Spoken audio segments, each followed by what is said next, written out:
February 22nd, 2024, 3:30 a.m. Eastern Time. Across America, 73,000 people suddenly couldn't make calls, couldn't send texts, couldn't reach 911. Not a cyber attack, not a natural disaster. AT&T, America's largest telecommunications provider, had just done something so catastrophically stupid it would leave millions of Americans without service for 12 hours. This is the story of how one configuration error created a national emergency.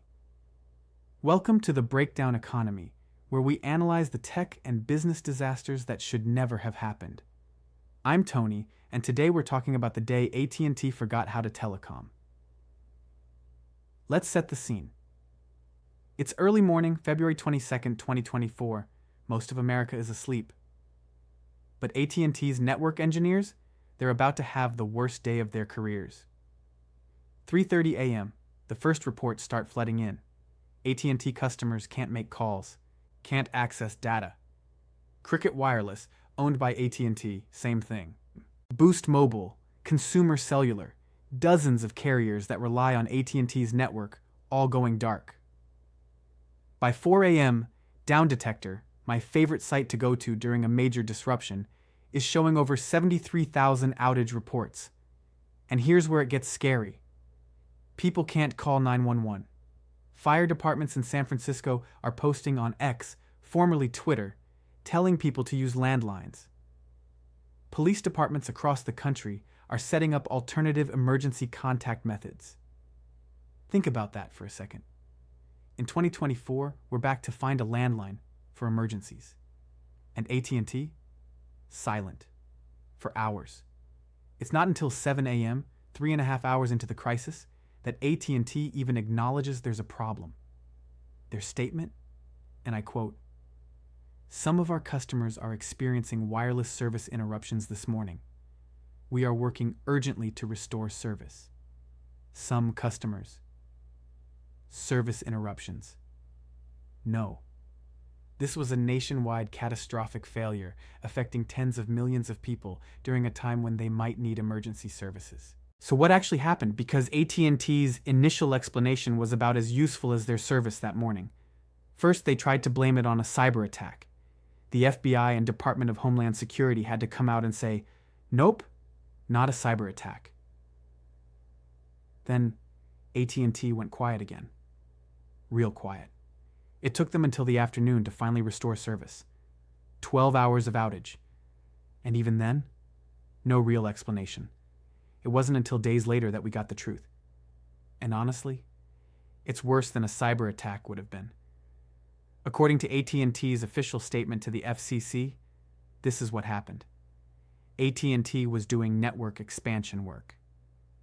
Routine stuff. Or at least it should have been. They were applying a software update to expand their network capacity. During this process, someone made a configuration error. Just one mistake.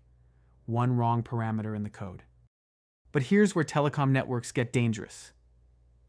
This error caused the network to start routing traffic incorrectly. And when those incorrect routes hit certain network equipment, it triggered a cascading failure. Think of it like a traffic system. Someone programmed one stoplight wrong, which caused a traffic jam, which caused cars to reroute, which overwhelmed other intersections, which caused more jams, until the entire highway system collapses. Except instead of cars, it's your phone calls, your texts, your ability to call 911 when your kid stops breathing. And here's the kicker.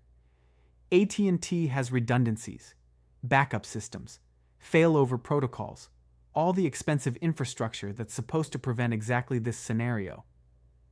But when your primary error is in how traffic gets routed, your backup systems just route the traffic wrong faster. It took AT&T engineers 12 hours to identify the bad configuration, roll it back, and manually restore network segments, region by region. 12 hours. For a routine configuration error. Now let's talk about the damage, because this wasn't just an inconvenience. This was a national emergency that exposed how fragile our infrastructure really is. 73,000 reported outages, But that's just the people who could get to a computer or working phone to report it. The actual number affected? Estimates put it at over 100 million people. Small businesses couldn't process credit card payments. Gig economy workers, your DoorDash drivers, Uber drivers, couldn't access their apps. No income for the day. Hospitals and healthcare facilities had to activate emergency communication protocols. Some had to delay non-critical procedures because they couldn't verify patient information or contact families. Schools using phone-based check-in systems for student safety, scrambling for alternatives. But the scariest part? 911. Multiple fire departments reported they couldn't receive emergency calls. Police departments had to post on social media, assuming people could access it, with alternative emergency numbers. We don't know how many actual emergencies couldn't get through that day. AT&T won't say. Emergency services won't say. But statistically, with 100 million people affected for 12 hours, someone couldn't reach help when they needed it. And then there's the regulatory fallout. The FCC launched an immediate investigation. The Senate Commerce Committee demanded answers. And eventually AT&T agreed to a settlement. $950,000 fine. Let me put that in perspective. AT&T's revenue in 2024, about $122 billion. This fine represents 0.007% of their annual revenue. That's like if you make $50,000 a year and your punishment for leaving 100 million people without emergency services for 12 hours is $365,000. They probably spent more on the lawyers to negotiate the settlement. All right, let's break down what this disaster teaches us. Because this isn't just about AT&T. This is about every piece of critical infrastructure you depend on. Lesson 1. Single points of failure are everywhere. AT&T loves to talk about their network redundancy, multiple paths for data, backup systems, geographic diversity. But redundancy doesn't matter if the failure is in the routing logic itself. It's like having 5 doors to your house, but they all use the same broken lock. And it's not just AT&T customers. Cricket, Boost Mobile, Consumer Cellular, and dozens of MVNOs, mobile virtual network operators, all rely on AT&T's infrastructure. When AT&T fails, they all fail. That's not redundancy. That's a single point of failure with marketing. Lesson 2. Your backup plan needs a backup. How many of you, watching this right now, have a landline? Probably not many. How many have a secondary phone on a different carrier? Also probably not many. We've built our entire emergency communication infrastructure on the assumption that cell phones will always work, and they don't. If you depend on telecom for anything critical, and let's be honest, we all do, you need alternatives. Different carrier. Landline VoIP on a different network. Hell, even knowing where your neighbors are. Because when AT&T goes down for 12 hours, your neighbors with Verizon are the only people you can call. Lesson 3. Regulation without teeth is just theater. $1 million fine sounds impressive until you realize AT&T makes that much in about 4 minutes. The FCC's settlement included requirements for AT&T to improve their network reliability and file detailed plans. But here's the thing, AT&T already had those plans. They already had the infrastructure. They already had the processes. They just didn't follow them. And the penalty for putting 100 million Americans at risk, including cutting off emergency services, less than a rounding error on their quarterly earnings, that's not accountability. That's the cost of doing business. Here's the uncomfortable truth about the AT&T outage. It wasn't unprecedented, and it won't be the last. T-Mobile had a massive outage in 2020.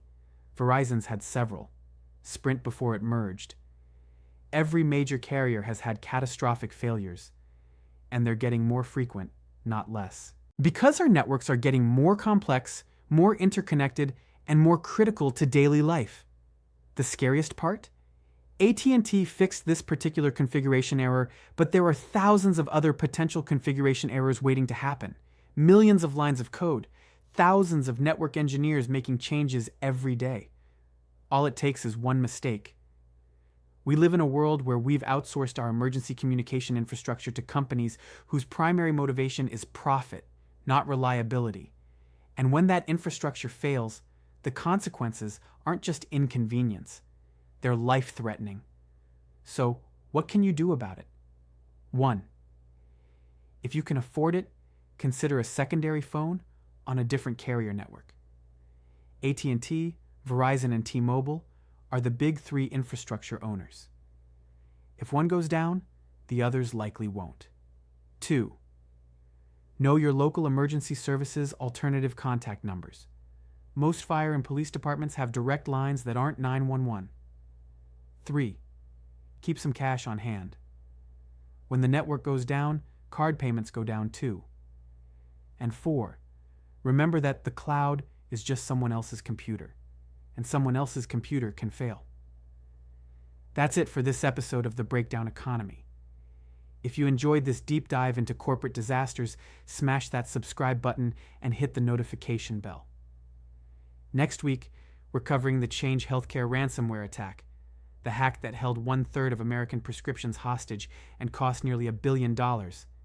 I'm Tony, and remember, in the breakdown economy, your backup plan better have a backup plan.